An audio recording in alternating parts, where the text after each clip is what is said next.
रामचरितमानस विवाद से एक पॉलिटिकल पार्टी को फायदा होता दिख रहा है। आज तेजस्वी यादव ने भी पलटवार किया। बिहार में बाबू जगदेव प्रसाद की जयंती मनाई जा रही थी, शताब्दी जयंती, और वहाँ उन्होंने कहा कि अब धमकीबाजों की खैर नहीं है। तो सोचिए, लगातार जिस तरह से कोशिश हो रही थी SC ST OBC माइनॉरिटी की एकजुटता की, वो भी दिख रही है। और क्या RJD और अखिलेश यादव को बड़ा फायदा होना जा रहा है? क्या चिराग पासवान और BSP को यूपी में घाटा होगा इस विवाद से? क्योंकि अखिलेश यादव और तेजस्वी यादव ने बैकअप करने का तय किया है। दिल्ली के सोशल जस्टिस मंत्री राजेंद्र पाल गौतम ने 22 प्रतिज्ञा ली थी, आम आदमी पार्टी ने उनको हटा दिया। नतीजा असर दिखा MCD के चुनाव में, और जहां 200 सीट जीतने वाली थी आम आदमी पार्टी, वहां 130-32 पर अटक गई। शेड्यूल कास्ट के लोग नाराज हो गए, उन्होंने वोट नहीं दिया। मुसलमान भी उनसे नाराज थे। क्या यही स्थिति यूपी में होगी? लग तो यही रहा है। BSP की पूरी जो कैडराइजिंग है, जो कैडर वोट हैं उनके, माननीय कांसीराम साहब का आंदोलन देखेंगे तो वो सब अम्बेडकराइट आंदोलन पर टिका हुआ था और फूले पेरियार अम्बेडकर की आइडियोलॉजी पर था। उसके बाद धीरे धीरे आइडियोलॉजी की बात थोड़ा कम हुई। मैं ये नहीं कह रहा हूँ कि वो पार्टी हार्डकोर आइडियोलॉजिस्ट नहीं है। हार्डकोर आज भी सबसे ज़्यादा अम्बेडकराइट पार्टी है तो BSP है, लेकिन इसका एक फ़र्क नज़र आने लगा है। मैं बताऊंगा, लेकिन पहले आपको बिहार ले चलता हूं। बिहार में सबसे पहले चंद्रशेखर राय, जो कि RJD कोटे से हेल्थ एजुकेशन मिनिस्टर, उन्होंने इस बात को तुल दिया कि रामचरितमानस में तुलसी दिव्य के कुछ चौपाई से उनको आपत्ति है। वो इस देश के SC ST OBC और किसान जातियों के खिलाफ है, जिनको शूद्र और अछूत कहा जा रहा है। विवाद ने तुल पकड़ा, मीडिया ने उनकी घेराबंदी शुरू कर दी और उनको लग रहा था कि शायद इस्तीफा हो जाएगा, लेकिन बैकअप किया तेजस्वी यादव ने, इस्तीफा नहीं हुआ। जैसे राजेंद्र पाल गौतम का इस्तीफा हो गया था। अब ये स्थिति हो गई है कि उनको लगातार जन समर्थन मिल रहा है। अब वहाँ सबसे ज़्यादा जो शेड्यूल कास्ट का वोट है, OBC का वोट आ ही रहा है। नीतीश कुमार की वजह से मुस्लिम उनके साथ है, यादव उनके साथ है। चिराग पासवान BJP में जाते हुए दिख रहे थे। अब इस वजह से ये स्थिति हो गई है कि चिराग पासवान का जो भी वोट है, चूँकि वो हार्डकोर अम्बेडकराइट आइडियोलॉजी की तरफ बढ़ रही है पार्टी, तो हो सकता है कि चिराग पासवान और BSP का जो कैडर वोट है वो उनकी तरफ चला जाए। यही स्थिति यूपी में दिख रही है। यूपी में स्वामी प्रसाद मौर्य की पूरी नैरेसिंग मान्यवर कांसीराम साहब के साथ हुई है।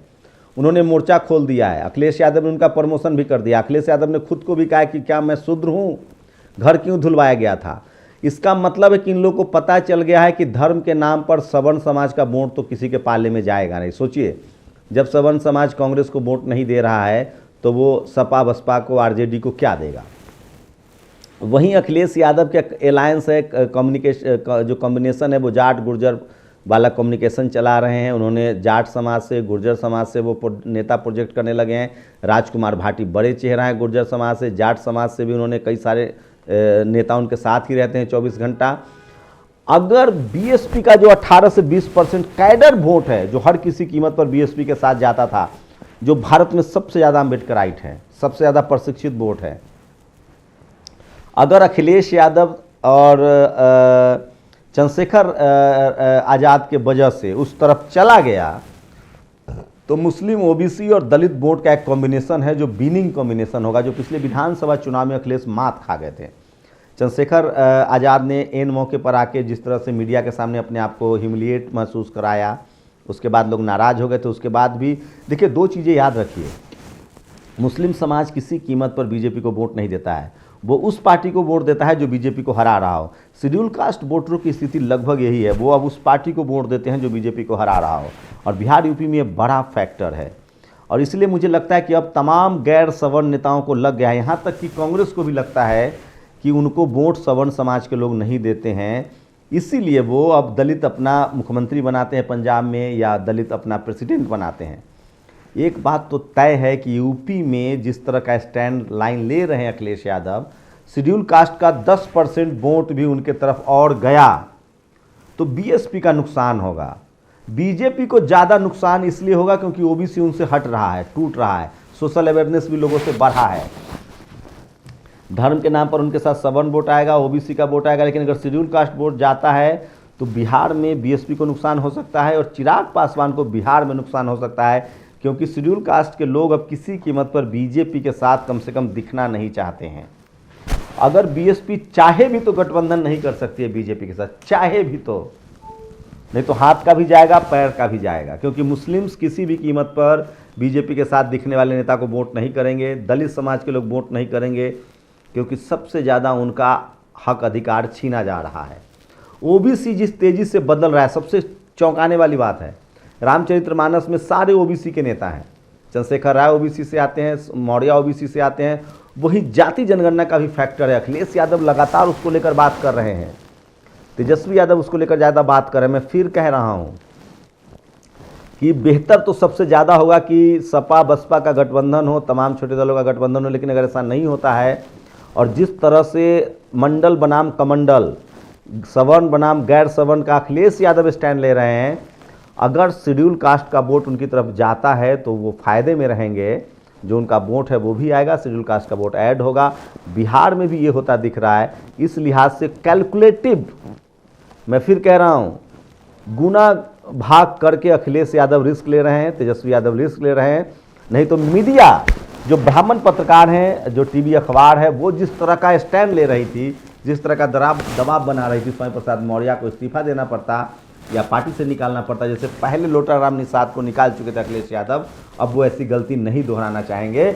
वहीं अखिलेश तेजस्वी यादव भी ये रिस्क लेने के लिए अब तैयार नहीं। उनको लग गया कि ए टू जेड नहीं, मंडल बनाम कमंडल की अब राजनीति जो है वो अपने जोरों पर होगी और जाति जनगणना भी उनका सबसे बड़ा फैक्टर है।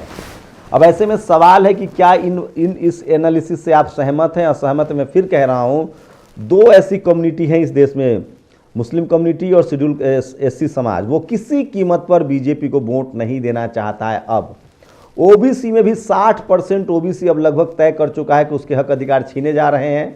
धर्म से उनका बात नहीं बन रहा है। यहाँ तक कि सोचिए, मैं इसलिए बता रहा हूँ, भगवान के नाम पर राम मंदिर का आंदोलन देखिए, ओबीसी की भागीदारी थी। किसान जातियाँ, जाट, गुर्जर, पटेल और मराठा, यहाँ तक कि सवर्ण समाज में ठाकुर समाज भी बढ़ चढ़कर रामभूमि के आंदोलन में हिस्सेदार था। लेकिन रामचरितमानस और तुलसी विवाद में आप देखिएगा कि इस कम्युनिटी में से कोई भी आगे आकर स्वामी प्रसाद मौर्य हो या चंद्रशेखर राय हो या राजेंद्र पाल गौतम हो, उसके खिलाफ विरोध नहीं कर रहा है। सिर्फ ब्राह्मण समाज के लोग, चाहे वो पत्रकार हों, चाहे वो किसी भी पार्टी के नेता हों, वो सब समर्थन में हैं तुलसी दुबे के, लेकिन कोई और बोल नहीं रहा है। इसका मतलब है कि वैदिक धर्म और ब्राह्मण फोल्ड टूट रहा है और जो किसान जातियाँ हैं उनको लग रहा है कि हमारा हक अधिकार सुरक्षित नहीं है। तो क्या ये संकेत माना जाए कि अब जो अगला चुनाव है वो अपने संवैधानिक अधिकार, आरक्षण, बेरोजगारी, आम आदमी के काम को लेकर होगी? और अगर ऐसा होता है, देखिए बार बार हांडी जो है ना, काठ की हांडी आग पर चढ़ती नहीं है। 2 बार तो मनमोहन सिंह भी रह के गए हैं। देश की जो आर्थिक व्यवस्था है, जो बेरोजगारी है, जो गरीबी बढ़ रही है, नौकरियां खत्म हो रही है, कंपनियां बेची जा रही है, अनएम्प्लॉयमेंट है, बहुत दिनों तक धर्म के नाम पर आप बरगला नहीं सकते हैं, हिंदू मुस्लिम पर बरगला नहीं सकते हैं। और जिस तरह से अखिलेश यादव 2 स्टैंड ले रहे हैं, एक तो वो अम्बेडकराइट आंदोलन की जो बातें हैं उसको भी अपना रहे हैं, और दूसरा बेरोजगारी और महंगाई पर भी वो बात कर रहे हैं। तेजस्वी यादव भी यही कर रहे हैं। तो एक बात तो तय है कि बीजेपी को आप आइडियोलॉजिकल वॉर से ही हरा सकते हैं, रोजी रोटी महंगाई से नहीं हरा सकते हैं, क्योंकि बीजेपी के पास गाय, गोबर, गौमूत्र, हिंदू मुस्लिम जैसा एजेंडा था। तो बेरोजगारी, अनएम्प्लॉयमेंट से वो एजेंडा टूट रहा है। और दूसरी बड़ी बात, मंडल वर्सेस कमंडल के नाम पर लालू यादव ने लंबी राजनीति की है, डीएम के राजनीति कर रही है। लालू यादव ने लंबा समय तक चुनाव जीता है और ये बात अखिलेश यादव और तेजस्वी यादव को पता चल गया है। और शायद यही वजह है कि वो इस बार रामचरितमानस विवाद पर स्टैंड साफ है उनका कि वो अपने मंत्री और नेता के साथ बने हुए हैं। इससे सबसे ज़्यादा फायदा दोनों को होगा कि दलित वोट उनके पाले में जाता हुआ दिख रहा है। इससे नुकसान होता दिख रहा है बीएसपी का और चिराग पासवान का। इसका डैमेज कंट्रोल कैसे करेंगे वो? इसका 2 ही रास्ता है। अगर बीएसपी फिर से मानवर कांसीराम साहब के स्टैंड पर आती है तो उसका वोट वापस आ सकता है, क्योंकि आज भी हार्डकोर अम्बेडकराइट कोई पार्टी है तो वो बीएसपी है। रामविलास जी के स्टैंड पर क्या चिराग पासवान आएंगे, जिसकी संभावना नहीं दिख रही है। क्या मेरे इस एनालिसिस से आप लोग सहमत हैं, असहमत हैं? आपकी प्रतिक्रिया बहुत जरूरी है। शुक्रिया। नेशनल दस्तक की आपसे गुजारिश है कि अगर इसको बचाना चाहते हैं तो नेशनल दस्तक को सब्सक्राइब करने के लिए रेड कलर के सब्सक्राइब बटन को दबाएं, फिर बेल आइकन की घंटी दबाएं। नेशनल दस्तक को बचाने के लिए बहुत जरूरी है कि हर खबर को शेयर करें, लाइक करें, कमेंट जरूर करें।